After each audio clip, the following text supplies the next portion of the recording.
अबकारी विभाग जबत करिथिबा गाड़ी रे चलिथिला कोइला चोरा चालाण।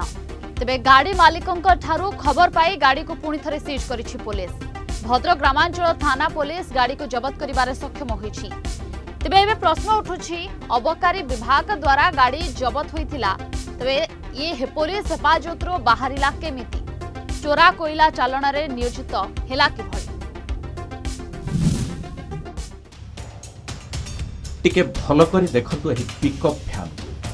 भ्यान रे कोयला चोरा चालाण होता जहां पुलिस जबत करिछि। तेबे कथा खाली एतिकी नुहे, यही गाड़ीटी 1.5 मास आगरू मद चोरा चालाण बेले अबकारी विभाग द्वारा भी जबत होता। जबत गाड़ी किपरि अबकारी हेफाजत बाहरी कोयला चोरा चालाण कला यहाकु नै एबे सारा शहर रे चर्चा। घटना को नहीं अबकारी विभाग उपरे प्रश्न उठी। जबत पिकअप भ्यानटी किभଳି बाहर को आसिला एवं सेथिरे कोयला चोरा चालाण हेउथिला ताकू नहीं आसिछि बड़ प्रश्न। तेबे गाड़ी मालिकों ठारू खबर पाई से गाड़ी को जबत करछि पुलिस। ये हेउछि भद्रक ग्रामांचल थाना अंचलर घटना। अभियोग अनुसार गत नवेम्बर मास 26 तारिख दिन भद्रक जिला अबकारी विभाग मोबाइल स्क्वाड चोरा मद बोझे एक पिकअप गाड़ी को अगरपड़ा अंचल जबत करथिला। परे ही गाड़ीर ड्राइवर और मालिक कोर्टरू जामिन पाइथिले, किंतु गाड़ीटी अबकारी विभाग हेफाजत रे रहिथिला। हेले गतकाली गाड़ीटी अबकारी विभाग ऑफिस रु बाहरी जाउथिला बेले गाड़ी मालिक शेख तबरेज को जीपीएस नोटिफिकेशन मिलथिला। एथरे आश्चर्य होई तबरेज गाड़ीटी को ट्रैक करी इच्छापुर निकट एक स्थान रे पहुंची। गाड़ीटी कोयला लोड करने अटकी थिबा बेले केतेक लोकों को नहीं सेठारे पहुंचीथिले गाड़ी मालिक। एथिरे उत्त्यक्त होई दुर्बृत्त माने तांको आक्रमण करथिले। परे गाड़ी को नहीं ड्राइवर अन्य एक स्थान रे लुचाई देथिला। तेणु तबरेज ए संपर्क रे पुलिस को जणाइथिले। तांको अभियोग परे ग्रामांचल पुलिस जीपीएस लोकेशन देखी ग्रामांचल थाना अधीनस्थ करकोरारू गाड़ी जबत करी थाना को आनिछथि।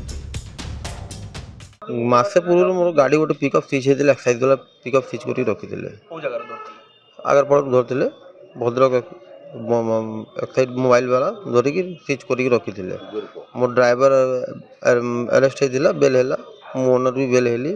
गाड़ी सीज होगी कस्टडी रे थिला। खाली राति 12टार मो गाड़ीटा को स्टार्ट मारी से कोयला लोड करने नहीं जाऊे।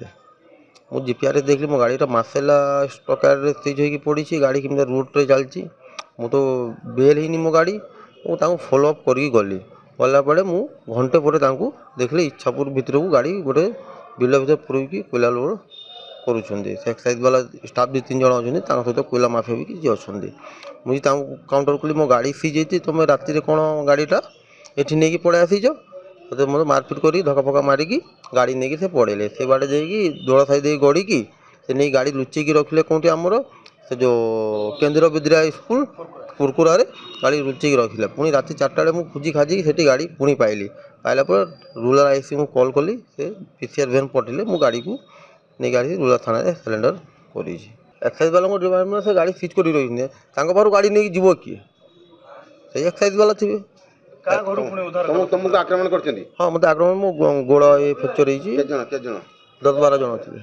जे मु बर्तन भद्रक कोर्ट रे 288 मिसकेस मळे मु बर्तन गाड़ी रिलीज पाई चिठी आछि एक्साइज ताको मार्फत रे थिला बेले माने किभଳି को साहस रे से गाड़ी रे बर्तन कोयला चोरा चालाण रे नियोजित होई जे मु आश्चर्य होउछ।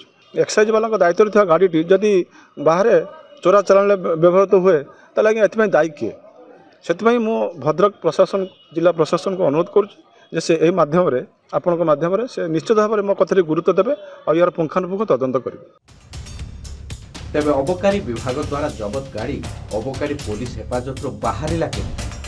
सेठारु जाई राति रे किपरि चोरा कोयला चालाण रे नियोजित होइथिला ताहा समस्त को आश्चर्य करिछि। तेबे घटना को नहीं स्पष्टीकरण दैछि अबकारी विभाग। मामलार पुलिस तदंत चलिछि। जहाँ रिपोर्ट आसिबो सेही अनुसार कार्यानुष्ठान नियाजिबो बोली भद्रक अबकारी अधीक्षक नरोत्तम मिश्र कहिसेंति। एबे एनै पुलिस किछि प्रतिक्रिया रखि गाड़ीटा को मु तांको ऑर्डर करथिली ताकर हेफाजत रे से रखिबे बोली हैला।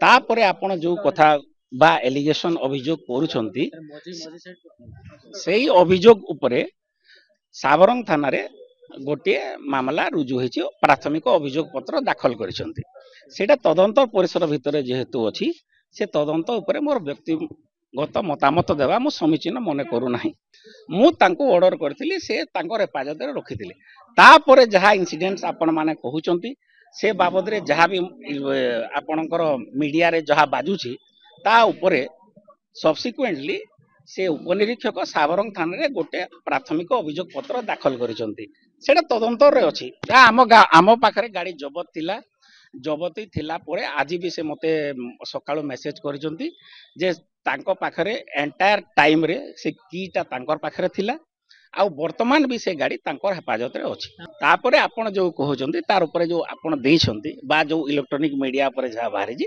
ता ऊपर आमर जो डबल गोटे जिनस ऊपर इंक्वायरी हेबाटा ठीक नुहे आमे पुलिस रो फाइंडिंग ऊपर विश्वास करिवु प्रथमे आउ तापरे जदी कार विरुद्ध रे कोनोसी जिनस आसिला से इंक्वायरी रे विहित कार्यानुष्ठान ग्रहण करा जिवो तेणु एही संगीन मामलार विधिवत तदंत करागले असल रहस्य पदाकू आसी पारिबो। भद्रकରୁ नरेंद्र कुमार सामल कलिंग टीवी।